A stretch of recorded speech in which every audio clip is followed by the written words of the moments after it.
Stable voice channel में आप लोग का स्वागत है। आज की कहानी बहुत ही प्रेरणादायक कहानी है। एक बार एक शिकारी शिकार करने के लिए जंगल में पहुंचा। उसने अपने तीर पर बहुत ही खतरनाक जहर लगाया और शिकार को निशाना बना के उसने तीर को छोड़ा, लेकिन उसका तीर चूक गया और तीर एक पेड़ पर जा लगा। वह पेड़ बहुत ही हरा भरा और बहुत सारे तोते उस पेड़ पर रहते थे। जैसे ही वह जहरीला तीर उस पेड़ पर जाकर लगा, वह पेड़ धीरे धीरे सूखने लगा और उस पेड़ पर जो भी तोते रहते थे वह एक एक करके उस पेड़ को छोड़कर जाने लगे। उस बड़े से पेड़ के कोटर में एक बहुत ही बूढ़ा तोता रहता था, जो बहुत ही धर्मात्मा और अच्छे मन का था। सभी तोते उस पेड़ को छोड़कर जाने लगे थे, लेकिन वह बूढ़ा तोता जाता था, दाना लेकर के आता था और उसी कोठर में आ करके बैठ जाता था, परंतु उस पेड़ को छोड़ने को तैयार नहीं था।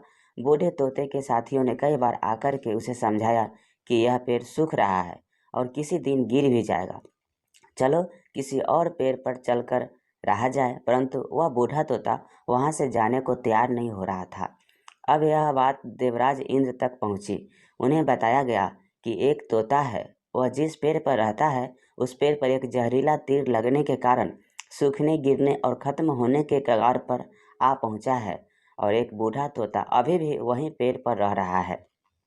वह दाना लेकर आता है और वहीं पर रहता है। जब भी उस जंगल में बहुत सारे पेड़ हैं, लेकिन वह उसी पेड़ पर रह रहा है। देवराज इंद्र प्रकट हुए और उस बूढ़े तोते से कहने लगे कि आप बहुत धर्मात्मा है, बहुत ही अच्छे मन के हैं, लेकिन आप इस पेड़ को छोड़कर किसी और पेड़ पर चले जाइए, क्योंकि यह पेड़ कुछ ही दिनों में गिर जाएगा। तालाब के पास में बहुत ही बड़े बड़े हरे भरे पेड़ है, बड़े बड़े कोठर है। उन पेड़ों पर फल भी लगे हुए हैं, उन्हें वहीं पर तोड़कर खा सकते हैं, परंतु यहाँ से आप चले जाएं। तोता बोला, माफ़ कीजिएगा, इस पेड़ ने मुझे जीवन दिया है, शिकारियों से मेरी रक्षा की है, हर मौसम में मेरे साथ रहा है। एक कोठर मेरा घर है, यहाँ मैं पला बढ़ा हूँ। इस पेड़ को मैं छोड़कर कैसे जा सकता हूँ? इस पर संकट आया है तो क्या मैं इसे छोड़कर चला जाऊँ? मैं ऐसा कभी नहीं कर सकता।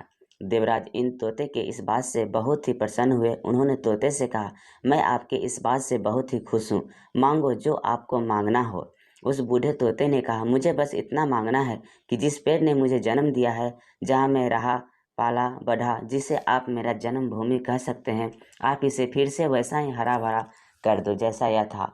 देवराज इंद्र ने अमृत से इस पेड़ को सींच दिया और पहले ही की तरह हरा भरा कर दिया। जब आपस से उस पेड़ पर आकर के बाकी तोते रहने लगे, वह बूढ़ा तोता कुछ समय तक और जिंदा रहा, फिर उसकी मृत्यु हो गई और वह स्वर्ग चला गया। इस कहानी से आपको क्या सीख मिलती है और यह कमेंट में ज़रूर बताएं और इस चैनल को लाइक शेयर और सब्सक्राइब कर लीजिए। Thank you.